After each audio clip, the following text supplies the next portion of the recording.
Hey guys, welcome to Vlogmas Day 10. Today we're going to do a Q&A. As promised. I asked you guys to send us some questions, any questions you guys had, and you guys asked us. So let's go ahead and get started.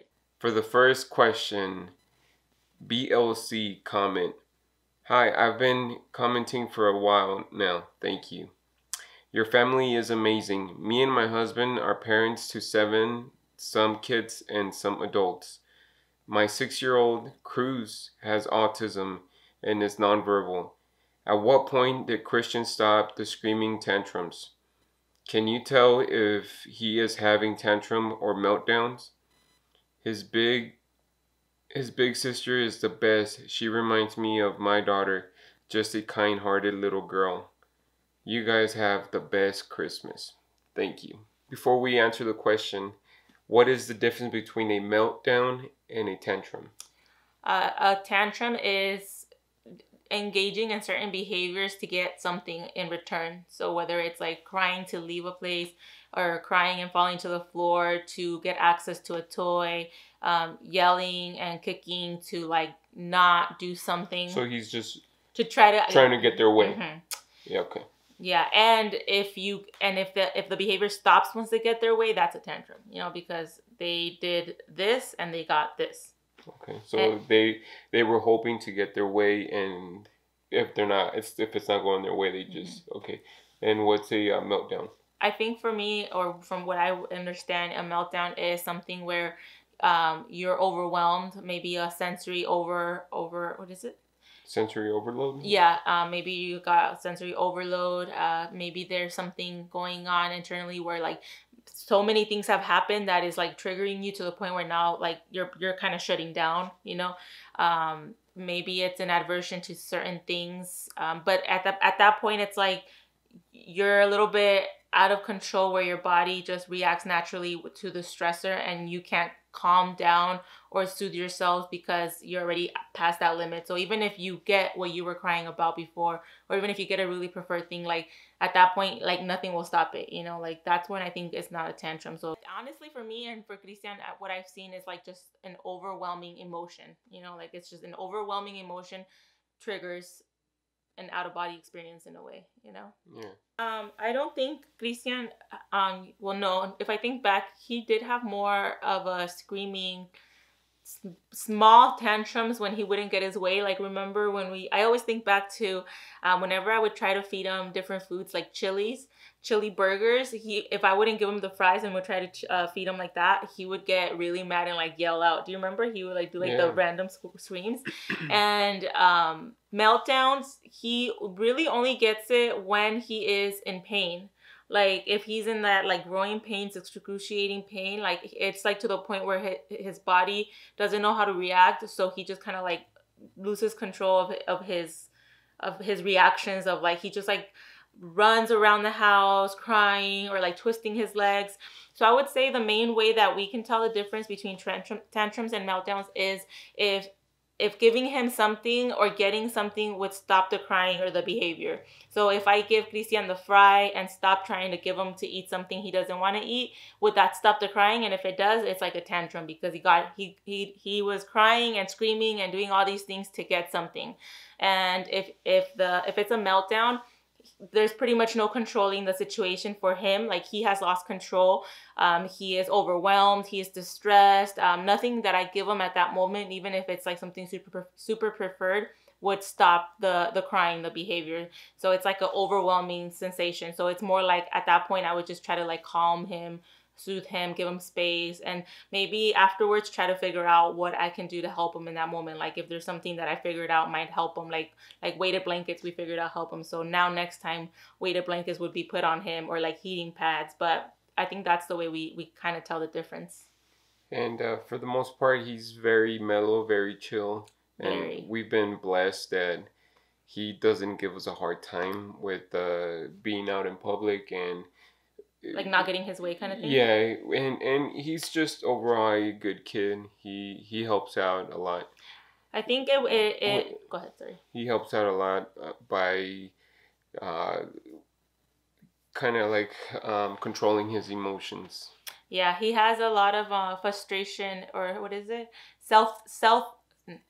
he has self-soothing techniques that he learned. I don't know if they taught him or if he learned it at a young age, but I remember when he was younger, at one point he was more a little bit like frustrated or like showing more behaviors, and it was when we were like potty training and all the changes with school. A lot of things were going on, so he was showing more of like angry outbursts.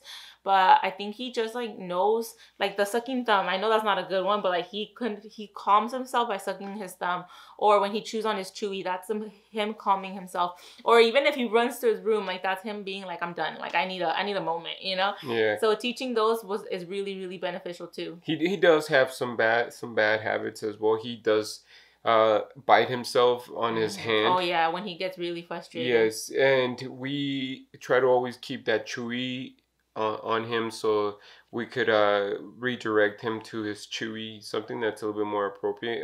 Obviously, it's not okay to have something in his mouth, but it's best to not harm himself. Yeah. You know? And he knows now, so I think if I can give any advice is to like really keep an eye on what triggers your child. Like we know that the blender, he will like sometimes get overly sensitive to that sound, so we know to like warning him helps him.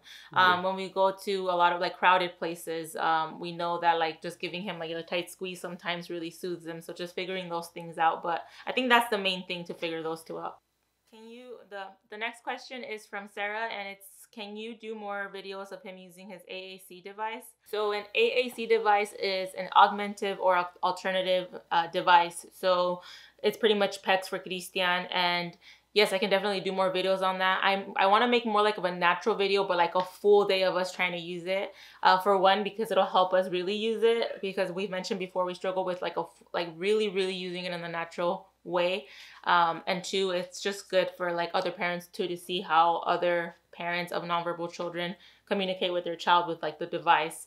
So definitely we can do that. Yeah, we're not at that level where we want to be, but we're definitely working on implementing it for pretty much everything that he does. Which brings me to like that story where I got a text from Hugo asking if I can kind of like teach him a little bit more about the PEX and the way he uses the device, because he wants to be a little bit more hands-on on that. Because to be honest, it is kind of me and Haiti that think about like the device and like how we're gonna use it. It's not as natural for you yet either.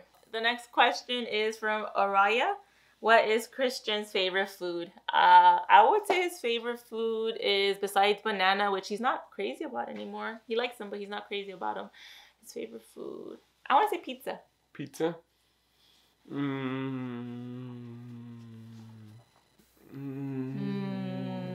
Wow, you guys got us thinking on this one. Food. If he had a choice. Fries? He loves fries. Pasta? I want to say pizza. Final answer, pizza. Yeah, probably pizza. But then again, who doesn't love pizza? All right, the next question is from Samantha. What kind of apps does your son have on his iPad? Funny enough, he doesn't use the iPad. Like a lot of kids love our apps on the iPad. I have one app that I bought. It was like a farm thing. He wasn't really interested in it. The only app he has is like the PEX one, and then Haiti put YouTube on there for like Mickey Mouse and things like that. But he doesn't really use apps. But if you guys have any recommendations on apps that maybe have like a lot of visuals or things that might catch the eye of a child that doesn't really like attend to a lot of activities on the iPad, let me know. Leave it down below, please. I would love to start trying. Okay, next comment from Jessica. What is it like going to the dentist for Christian? Do you have any tips for taking my little one, who is also a sensory seeker, to the dentist? Ooh, man, that's very challenging. Remember when we took Christian? What old was he when we took him? Like 3? The first time? Yeah. Yeah, 3. He was 3. Mm-hmm. And to be honest... It was hard then. It was hard. Little. Yeah, it was hard. We did our best to talk to him what the dentist was gonna do, and even then, like, we grabbed the toothbrush, the one that has the battery, kind of, so he kind of has an idea of what it's gonna feel like in there.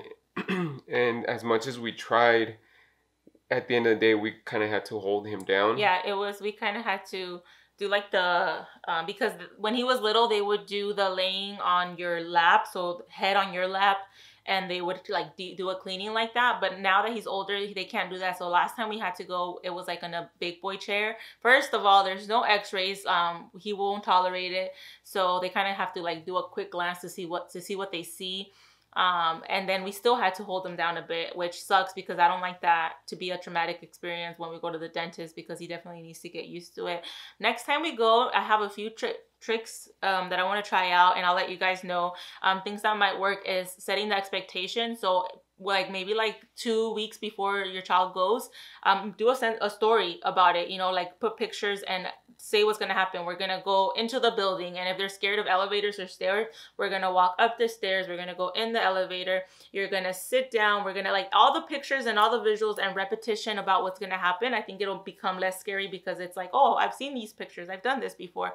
That, and also I want to work with Christian on like open mouth, because that's something that they're going to ask, so like you know, like repeating it over and over. That's pretty good. And I think that if they're sensory seekers, having a bunch of sensory toys that might be calming. So for Christian, strings, maybe like some slime they could play with while they're having like the work being done, something like that. So just think of things that your child loves and bring those, and also just prep beforehand. And another thing that I would suggest is going to a dentist that work with kids on the spectrum, that they're aware of people, they're aware of the needs of other people, other kids. Well, no, they're aware of the sensory aspect. Mm-hmm.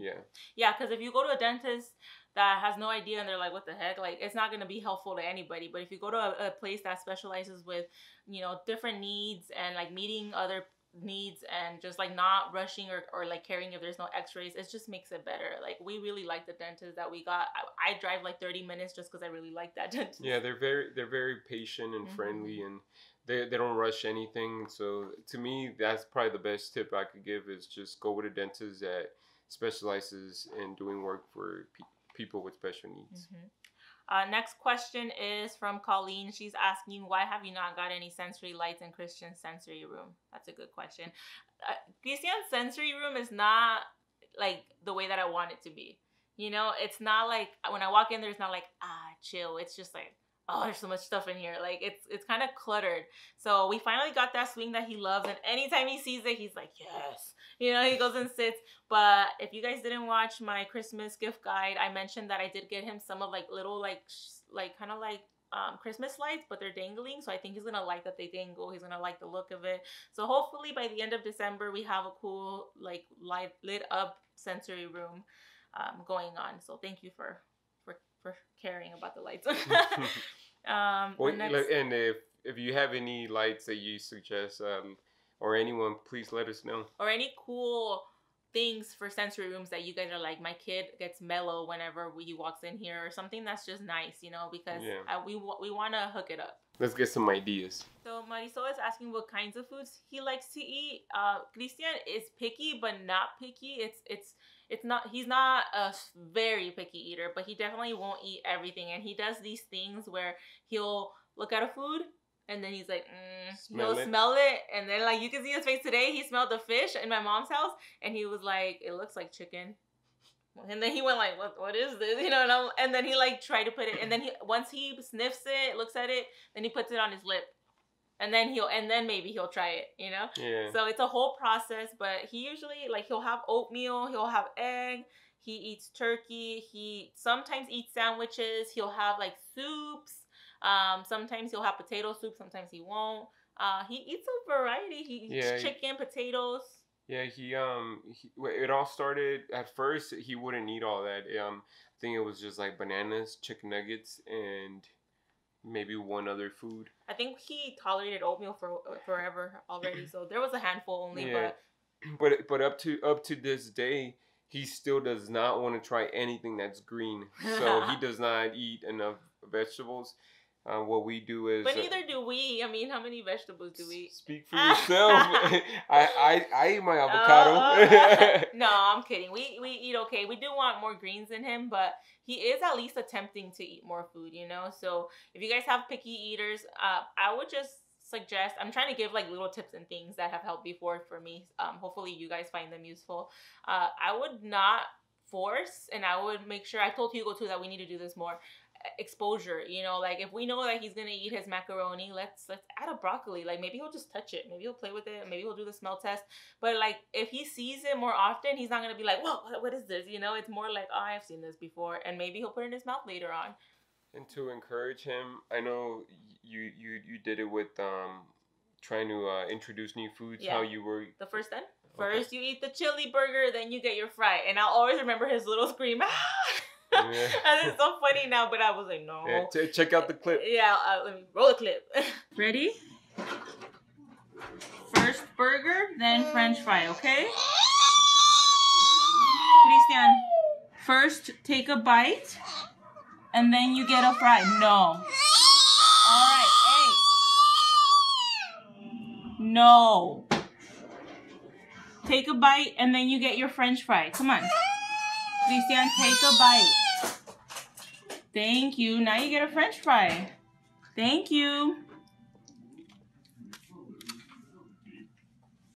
But I think it's funny because, not funny, but, and I know, but this, like, exposure kind of sucks because I don't know why he doesn't like, what if it's a strong smell that he doesn't like, or what if it's really aversive to like like his tongue.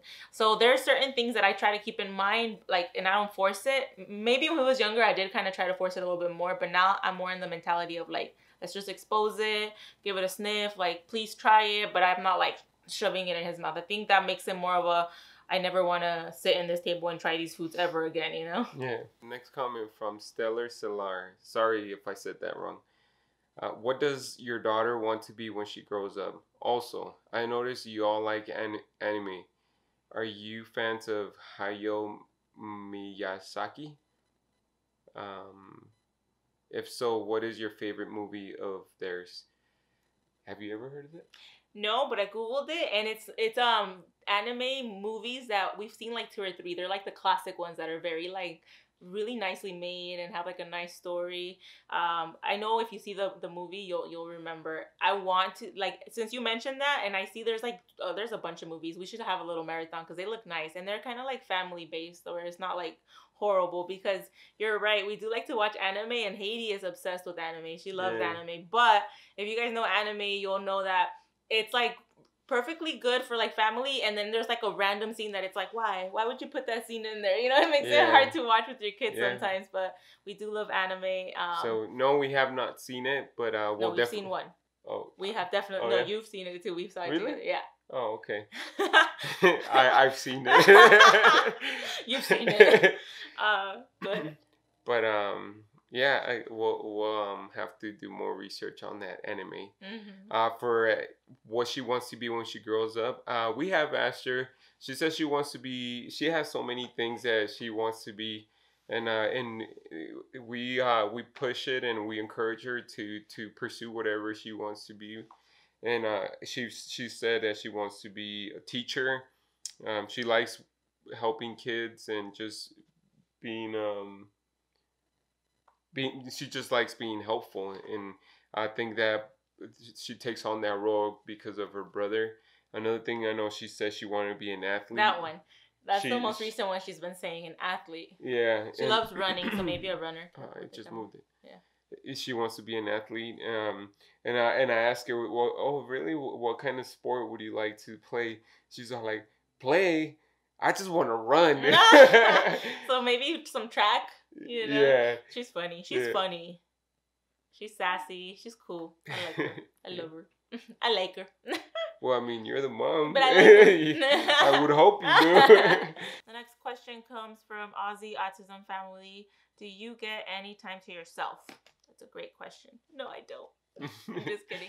Okay, so recently, because of like the COVID and like just a bunch of stuff, I feel like I'm a little bit spread thin. I don't have as much time alone. Now, I started going to the gym, and that would be like my only like downtime, I would say. But before, we would go like every other weekend. We would go like on a date, or we would just hang out for a few hours, leave the kids with my mom. And it felt nice because you would kind of like get to relax, because there is like relaxing right now without, oh, by the way, the kids aren't here. Like, I don't know. This is why we're super chill. But there's like relaxing at home, your kid's still here, your mind is still not 100% relaxed. And then there's like just knowing that the kids are not there, they're in good hands, and you're just like completely like down, like you can just really chill. So I would say I do, in the sense of getting gym time. And even, it might sound funny, even when I'm at work, it's a little bit of a chill time in its own way, because it's a lot, like when you, like with Christian per se, like to like have to like make sure that he's not in danger, or like he's not doing something wrong, or you guys, you know what I mean, right? Like it's just different. So recently I feel like I could use a little bit more chill time. For me, personal time, no, not really. We always have something to do. If and when I do have some time to dedicate to myself, I'll probably spend it at the gym, like 2 hours, and come home. And normally we're both off Saturdays, and what we do is we stay up Friday nights, and maybe the kids will go to sleep, and we'll stay up watching a scary movie or something like that. We and maybe have a few drinks and just relax, and we talk, and just where do we see ourselves in the next year, and just I guess that's chill time. Yeah, just talking about personal goals. Yeah. So I think just making that more of a priority, that would be cool. But thank you for asking about us. La Vicky wants to know, how did you and Hugo meet? Can you tell us a bit about your love story? La Vicky, man, she's been a subscriber for a while. Thank you, Vicky. All right, our love story. So we met when I was 15, and you, how old were you? You're 15? Mm-hmm. Really? Don't act surprised. I was 15 and you were 17. Yeah, so I was about to be 16. It wasn't that big of a deal. You're all dramatic about it. So I started working at a retail store, and Hugo was the supervisor. Why is that bad? I was 15. He was my boss. I was no supervisor. He was a lead. It's like supervisor. In my 15-year-old mind, you were the boss. Okay, so we were working retail, and then we were just friends for a few months, and then we started talking, and then we started dating, and we dated for how many years? 6 years. 6 years? Yeah. 2006, 7, 8, 9, 10, 11, 5. Oh, 5 years. So we dated for 5 years, and then we got married, and we've been together for almost 15 years. So. Do you remember the first day we went to? Do you remember where we went? IHOP. Oh, wow, you have a really good memory. It was them. It's like you knew what I was gonna ask you. I did. It was them French toast. You said I had to have them. That they were amazing. That's where it all began. Mm-hmm. And then, but I sealed the deal by playing guitar. Do you remember when I used to play guitar? Yes. I was into the rocker dudes. Okay, let's see. The next question is from Mad Hung Sang. I'm sorry if I said that wrong. On weekdays, you wake up so early. So what time do you guys go to bed? I made a video and I showed the time that we wake up, and I think it was like 3 or 3:30. And we wake up super early, but we mess up big time because we don't go to bed on time, because it is 9:45. And we should be asleep, like we should have been in bed at least like by 8 to be good, and we don't. So we're bad, and this is why you see like dark circles. And I went to bed yesterday like at 2:30. I woke up, no, not 2:30. I'm lying. I went to bed like at 12:30, and I woke up like at 5. That's hard.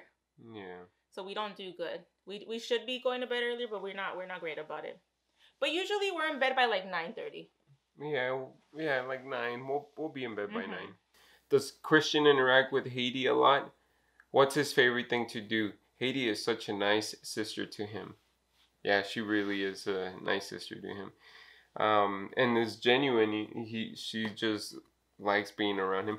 We even say, do you want another brother? You want another sister? No, I already have one. Yeah, she gets very defensive about it. Yeah. So how do they interact, or does he interact with her? Yes. Recently, even more. I love the way that she is with him because she talks to him so nice. Like, I've gotten comments before where they say something like that they like the way that we speak to Christian because it's not baby talk. It's more like real normal talk, right? And I think I understand that in the way, like, when I see Haiti talking to him, she usually talks to him very respectful, just like, oh, Christian, do you want to come over here? Do you want to do this? Oh, Christian, we need to eat our child. Like, very normal the way that she should be talking, and I really like that. It's like their level. Yeah, exactly. It's like at the same level. She respects and loves him, but she's very protective and like fierce about him. So like, it's funny when they go to sleep, she loves to like cuddle with him. She likes to tickle him, like intense tickles, you know, and she always calls him over and they like watch TV. Sometimes she hogs the TV and wants to watch her own thing, but Christian's still chilling with her. So very calm thing. She likes to swing him. They like to be outside. So recently I've been seeing a lot more engagement, and I'm really, really happy about that. Just overall though, I feel like recently he's been letting us be more part of his world and like be happy and let us like see his silly personality, and it's really cool. Yeah, just this year he's been changing a lot where he's interacting with us, where normally he would just want to go to his room and not show a lot of emotion. It's funny because you were talking about how recently he got mad at you because you were playing and he was done playing, like I think it was Tickles or something like that, and you kept saying like, I can't believe that he got really mad at me. And I'm in my, like I told you, like, but he gets mad, like I've seen it before. But then I thought about it and I'm like, well, he doesn't let us see it that much. Like usually if he gets frustrated, maybe he'll bite himself and then run, but like the way that he looked at you, right, like kind of telling you like, I'm mad. Yeah, like that was different. Even Haiti looked at me like, whoa, yeah, I've never seen him get mad. And he went outside because I was outside, and he went out there and I still saw the anger in him, kind of like, Ma, like you did you see that? You know, I could, like, it's funny because I can read his body, and I always tell my sister like, well, he just told you that he's not having that today, like by the eyes, the way that he expresses his facial expressions. He's letting out a lot more of the emotions. So it's cool. It's good. It is good. Before we move on to the next question, another thing that Haiti does is she encourages him to do things and try things. For example, climbing onto the swing set that we have. I heard Haiti scream, "Mom!" Remember it? Not too long ago.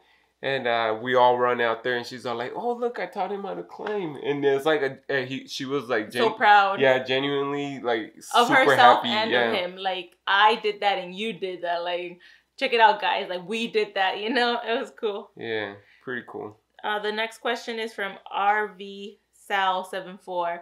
This one's in Spanish. I'll translate it on the screen. Algún día harán otro video en español. Su canal es muy útil, lo amo. Muchas gracias. Tal vez en el futuro haremos otro video en español. También a veces pienso en hacer un canal en español porque pienso que es muy importante tener videos de autismo en diferentes idiomas para que mucha gente pueda conectar con los videos y agarrar información que es importante. So tal vez en el futuro si hagamos más, o tal vez hasta un canal. Thank you. So pretty much if we're gonna make another video in Spanish, we made our like a diagnosis video when explaining his diagnosis in Spanish. I do think it's really important to have as many languages as we can out there to spread autism awareness and acceptance and just like connect with other families. So I would love to do more.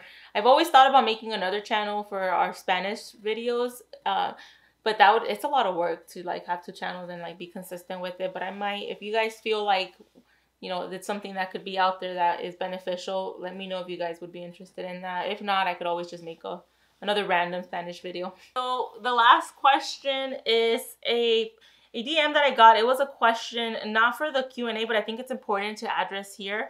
It's pretty much asking, let me see.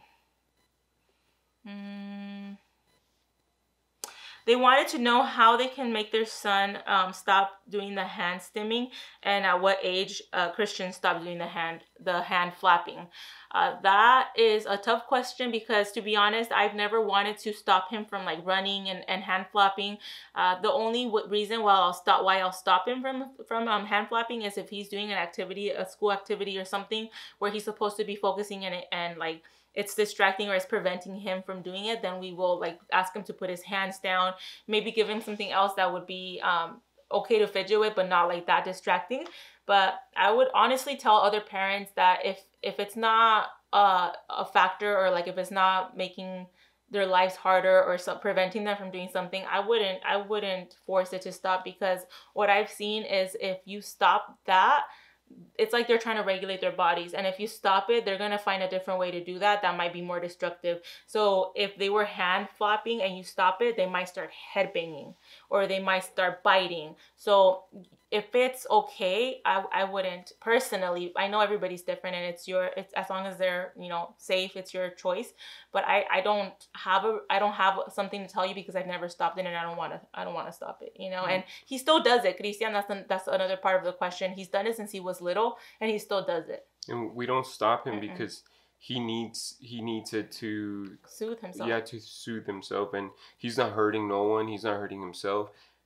As like I said in other videos, he's getting older, more stairs, and we're okay with that, because this is our life, and it's different, you know, and there's nothing wrong with different, and we love everything about him. Exactly. You just have to kind of accept it as being like you're part of your child, the things that they do, you know, like it, like sometimes, and I know now, like if he goes hard, it's kind of like something's happening, like are you overly excited, or are you mad, you know? Or sometimes with his happy sounds, he'll do the happy hand flap too, so it makes me happy. Like you'll see me smiling when I see him walking down the mall, and like he's doing it in a happy way. I'll be like, oh, he's happy, you know, like it's not a bad thing. And I think in the beginning we kind of see our life a certain way, so when we see these behaviors, we're like, oh no, that has to stop. But just, you know, embrace your new life in a way, you know, if you can. Just my point of view. But those are all the questions. Thank you so much for asking these cool questions, different questions and personal questions. We appreciate you guys wanting to get to know us and taking your time to comment on our videos. We really love it. All right, guys. Well, thank you for watching, and stay tuned for the next vlog. So we are doing Vlogmas, as you guys have seen. So make sure you guys are catching up to all the videos. I'll leave the playlist link down below. We'll see you guys tomorrow. Bye. Bye.